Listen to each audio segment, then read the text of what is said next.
शनि प्रदोष या शनि त्रयोदशी व्रत कथा।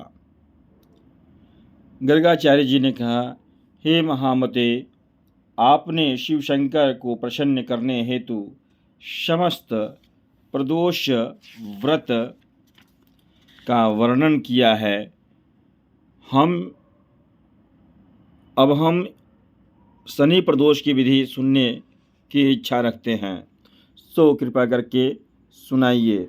सूजी बोले, हे ऋषियों, निश्चित रूप से आपका शिव पार्वती के चरणों में अत्यंत प्रेम है। मैं आपको शनि त्रयोदशी के व्रत की विधि बतलाता हूँ, सो ध्यान से सुने। प्राचीन कथा है कि एक निर्धन ब्राह्मण की स्त्री दरिद्रता से दुखी हो शांडिल्य ऋषि के पास जाकर बोली, हे महामुने, मैं अत्यंत दुखी हूँ और मेरे दुख निवारण का उपाय बतलाइए। मेरे दोनों पुत्र आपकी शरण में हैं।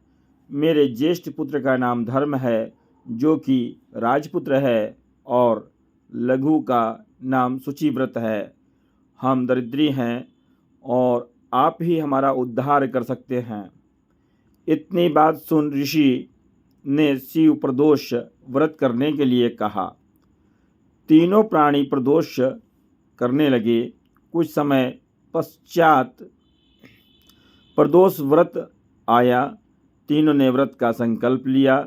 छोटा लड़का, जिसका नाम शुचिव्रत था, एक तालाब पर स्नान करने को गया तो उसे मार्ग में स्वर्ण कलश धन से भरपूर मिला। उसको लेकर वह घर आया। प्रसन्न हो माता से कहा कि माँ, यह धन मार्ग में प्राप्त हुआ है। माता ने धन देखकर शिव महिमा का वर्णन किया। राजपुत्र को अपने पास बुला करके बोली, देखो पुत्र, यह धन हमें शिव जी की कृपा से प्राप्त हुआ है, अतः प्रसाद के रूप में दोनों पुत्र आधा आधा बांट लो। माता का वचन सुन राजपुत्र ने शिव पार्वती का ध्यान किया और बोला, पूज्या, यह धन आपके पुत्र का ही है, मैं इसका अधिकारी नहीं हूँ। मुझे शंकर भगवान और पार्वती माता जब देंगे तब लूँगा।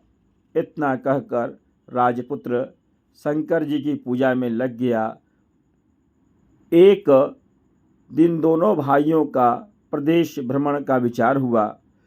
वहाँ अनेक गंधर्व कन्याओं को क्रीड़ा करते हुए देख शुचिव्रत ने कहा, भैया, अब हमें इनसे आगे नहीं जाना चाहिए। इतना कह शुचिव्रत उसी स्थान पर बैठ गया, परंतु राजपुत्र अकेले ही स्त्रियों के बीच जा पहुंचा। वहाँ एक अति सुंदरी स्त्री राजकुमार को देख मोहित हो गई और राजपुत्र के पास पहुंचकर अपनी सखियों से कहने लगी कि हे सखियों, इस वन के समीप ही जो दूसरा वन है, तुम वहाँ जाकर देखो, भांति भांति के पुष्प खिले हैं, बड़ा सुहावना समय है, उसकी शोभा देखकर आओ। मैं यहाँ बैठती हूँ, मेरे पैर में बहुत पीड़ा है। ये सुनकर सखी दूसरे वन में चली गईं।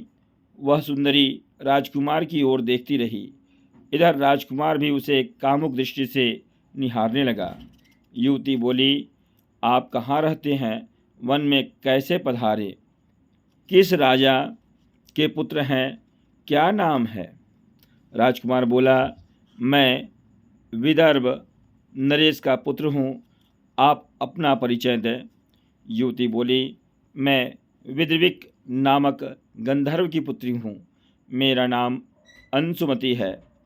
मैंने आपकी मन स्थिति को जान लिया है कि आप मुझ पर मोहित हैं। विधाता ने हमारा तुम्हारा संयोग मिलाया है। युवती ने मोतियों का हार राजकुमार के गले में डाल दिया।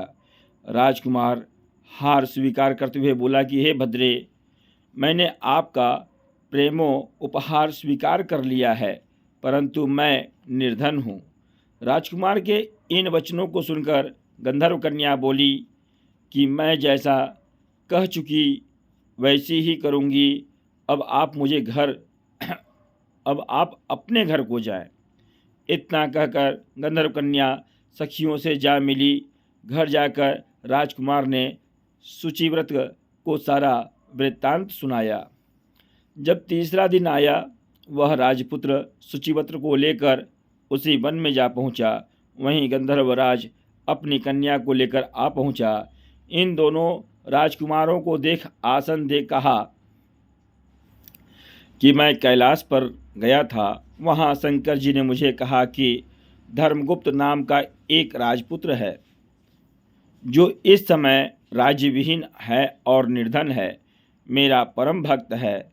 हे गंधर्वराज, तुम उसकी सहायता करो। मैं महादेव की आज्ञा से इस कन्या को आपके पास लाया हूँ, आप इसका निर्वाह करें। मैं आपकी सहायता कर राजगद्दी पर बैठा दूंगा। इस प्रकार कहकर गंधर्वराज ने कन्या का विधिवत विवाह कर दिया। विशेष धन और सुंदर गंधर्व कन्या को पाकर राजपुत्र अति प्रसन्न हुआ और भगवत कृपा से अपने शत्रुओं का दमन करके राज का सुख भोगने लगा। नमः पार्वती पतये हर हर महादेव।